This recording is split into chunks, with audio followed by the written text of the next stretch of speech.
Kalau Anda lihat video ini nih, ya, Ngosok saya hanya menghadapi ancaman aja takut saya bongkar. Itu yang kita lakukan. Jadi saya nyatakan di sini bahwa Anies Baswedan kriminalisasi itu perintah dari Presiden Jokowi. Mas Hasto. Anda Mas Hasto kalau ngomong 10 kali 11 yang nggak bisa dipercaya. Kami semua masyarakat Indonesia berharap Anda sungguh-sungguh ditangkap. Saya akan menanggapi mengenai podcast Faisal Akbar ya yang sekarang sedang viral, di mana Pak Hasto dan Bu Kony di situ speak up ya ke publik gitu mengenai hal-hal sebenarnya ini nggak baik gitu ya, dan rasanya nggak etis menurut saya gitu ya. Ya, baik. Hai, Assalamualaikum warahmatullahi wabarakatuh, guys. Dan ya, kali ini kita akan mendengarkan Pak Hasto yang mengatakan bisa dibilang menuduh Pak Jokowi yang mengkriminalisasi Anies, ya kan? Soal, ya kalian tahu sendiri lah ya kan, kasus Formula E. Katanya itu perintah Pak Jokowi katanya, ya kan? Tapi ya netizen juga membantah itu, ya kan, guys? Oke lah, langsung saja kita simak video ini sambil kita berkomentar. Peristiwa 10 November, ribuan orang meninggal mengalahkan yang namanya bala tentara sekutu pemenang perang dunia kedua. Ngosok saya hanya menghadapi ancaman aja takut saya bongkar. Woi, bongkar Itu yang ya. kita lakukan. Jadi saya nyatakan di sini bahwa Anies Baswedan kriminalisasi itu perintah dari Presiden Jokowi. Oh, Anda sadar betul menyampaikan semua ini? Oh, saya sangat sadar.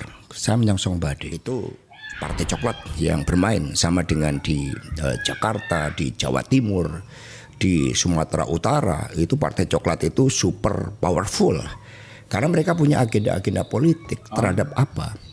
kok baru sekarang dibongkar? Aliansi kekuasaan sang raja dengan Jokowi. Dan sebelumnya kan sudah terjadi prekondisi. Saya masih ingat Anies Baswedan. Ketika Anies Baswedan itu dikriminalisasi, itu Pak Presiden Jokowi berbicara dengan saya. Seperti apa? Beliau sangat khawatir terhadap munculnya Anies Baswedan. Sehingga itu nyata-nyata kasus Formula E itu kriminalisasi, dan saya bersaksi itu dari perintah Pak Jokowi secara langsung. Sama juga dengan hal terkait dengan revisi Undang-Undang KPK. Kalau kita lihat revisi Undang-Undang KPK itu kan sebelum pilkada serentak di mana Mas Gibran dan Mas Bobi maju. Karena saat itu ketika Pak Jokowi berdiskusi sama dengan saya untuk rencana bagaimana Mas Gibran dan Mas Bobi maju, saya ingatkan bahwa di dalam beberapa case itu konsekuensinya Mas Gibran dan Mas Bobi akan jadi pejabat negara loh Pak. Begitu jadi pejabat negara, urusan gratifikasi itu menjadi sensitif. Maka kalau kita lihat ada kaitannya revisi Undang-Undang KPK dengan pilkada terkait dengan Mas Gibran dan Mas Bobi yang memaju. Sehingga pernyataan Pak Agus, mantan ketua KPK yang juga dibentak oleh Pak Jokowi, akhirnya itu saya benarkan. Karena memang itulah proses intervensi. Hanya sayangnya kan Pak Jokowi ini sering main belakang.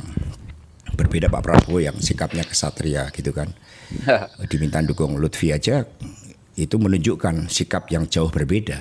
Itu kan ekspresi yang disampaikan kepada rakyat bahwa saya menyampaikan ini di rumah Pak Jokowi pada hari Minggu.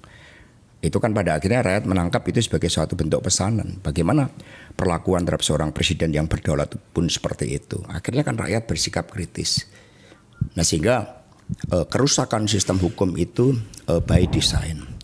Termasuk persoalan yang muncul antara Pak Firly kemudian dengan Pak Sigit Listio terkait dengan proses kriminalisasi Anies. Jadi semua sudah by design. Mengapa ini saya sampaikan? Saya pikir semuanya sudah selesai ketika Pilpres. Kita juga sudah datang seluruh anggota legislatif PDI Perjuangan, hadir semua.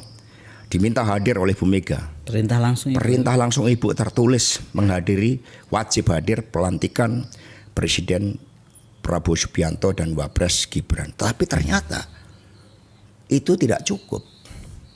Bahkan kemudian saya diancam informasinya A1.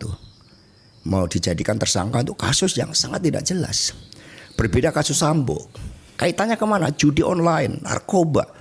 itu kan mendapat backing dari Partai Coklat, kemudian judi, kemudian tambang-tambang ilegal.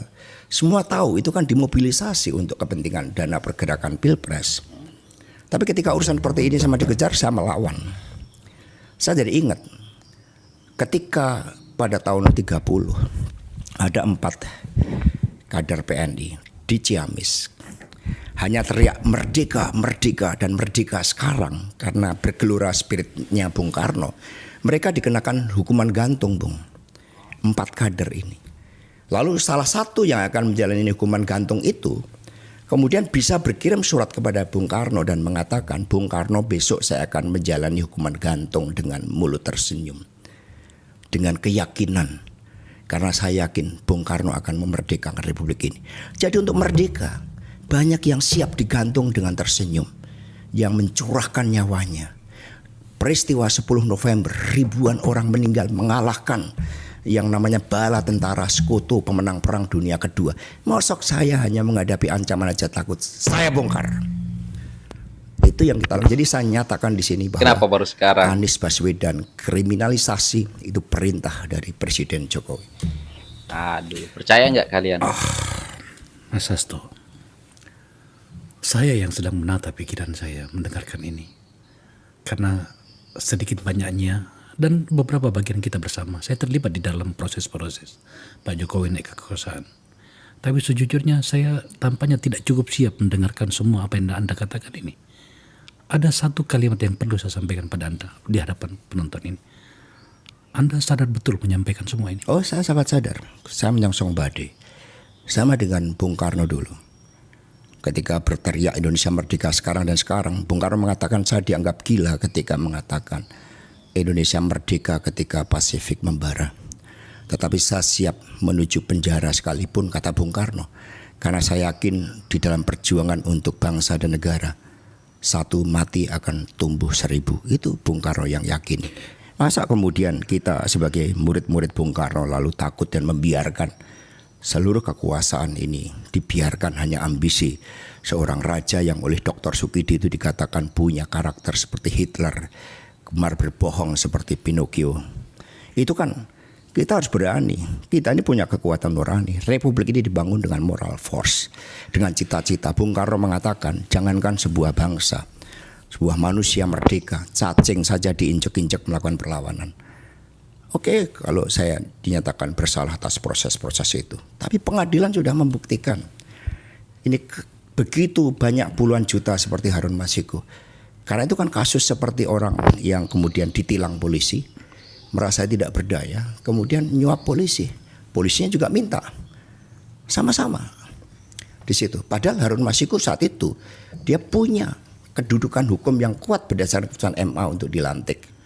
Dan keputusan pengadilan nggak ada kaitannya dengan saya, tidak ada dana dari saya. Lalu dicari dengan berbagai jebakan-jebakan. Tadi Mbak Koni mengatakan Kusnadi, bagaimana pakai menyamar, pakai berbohong, kemudian merampas, mengintimidasi tanpa ada surat panggilan. Apakah kita akan membiarkan? Kita berbicara tentang lebih dari 270 juta penduduk Indonesia yang mereka berhak atas keadilan. Kalau Anda lihat video ini nih, ya, Mosok saya hanya menghadapi ancaman aja takut. Saya bongkar. Itu yang kita lakukan. Jadi saya nyatakan di sini bahwa Anies Baswedan kriminalisasi itu perintah dari Presiden Jokowi. Mas Hasto, Anda Mas Hasto kalau ngomong 10 kali 11 yang nggak bisa dipercaya.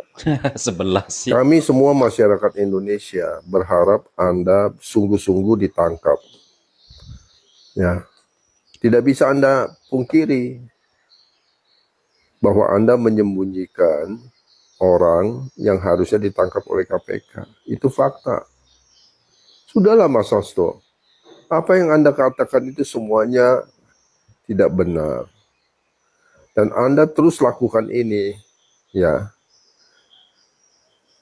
Pasti partai Anda makin nyungsep. Karena kredibilitas Anda itu sudah nggak bisa dipercaya. Ya, kita lihat dari sejak cerita Pilpres kemarin, Semua yang Anda ngomong itu tidak benar. Semua Ngelantur ya, hoax. ngawur. Bagaimana masyarakat bisa percaya? Anda seorang sekjen sebuah partai yang besar, ya. Saya tidak tahu Anda mewakili Megawati. Kalau benar Anda mewakili Megawati, Anda lebih edan lagi, ya. Berarti Megawati dan Anda itu cuma 11-12. Sama aja, Mas Hasto, Mas Hasto. Saya akan menanggapi mengenai podcast Faisal Akbar ya yang sekarang sedang viral di mana Pak Hasto dan Bu Koni di situ speak up ya ke publik gitu mengenai hal-hal sebenarnya ini nggak baik gitu ya dan rasanya nggak etis menurut saya gitu ya. Yang pertama saya ingin menanggapi mengenai kriminalisasi Pak Hasto gitu ya. Nah, Pak Hasto kan dibilang katanya dia dalam waktu dekat akan tersangkakan ya kan oleh KPK dengan kasusnya ya. Ya, saya di sini cuma melihat ini apakah Pak Hasto bermain framing ya. Jadi ini isu ini dimunculkan dulu ya sebelum kejadian benar-benar Sebelum Pak Hasto ditangkap ya. tersangka gitu ya. Jadi dilempar dulu ke publik ya supaya apa? Supaya nanti ketika memang Pak Hasto tertangkap ya benar tersangka ya oleh KPK. Nah, orang akan percaya, publik akan percaya bahwa memang ini adalah kriminalisasi. Ya, Ya, itu yang pertama. Terus yang masuk kedua, akal.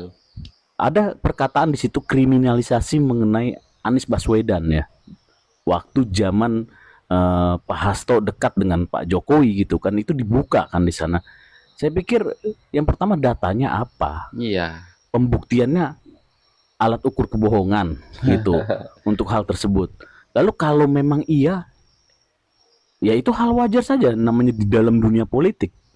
Yang tidak wajar ketika Pak Hasto membuka ini semua. Bukannya Pak Hasto dulu adalah barisannya ya bersama dengan Pak Jokowi gitu ya. Ya ini nih apa aneh gitu loh pembahasan itu dimunculkan. Ya untuk apa? Ya memframing bahwa Pak Jokowi adalah orang yang sadis gitu. Ya tujuannya apa? Tujuannya untuk pilkada gitu sehingga apa yang di-endorse oleh Pak Jokowi itu akan turun gitu ya pemilihnya. ya. Yang ketiga, Tujuannya itu kayaknya. Anda kan membahas di situ ya mengenai adanya upaya penjegalan jalur-jalur logistik ya kepala-kepala daerah yang diusung oleh PDIP untuk maju saat ini. Ada penjegalan, ada intimidasi gitu ya.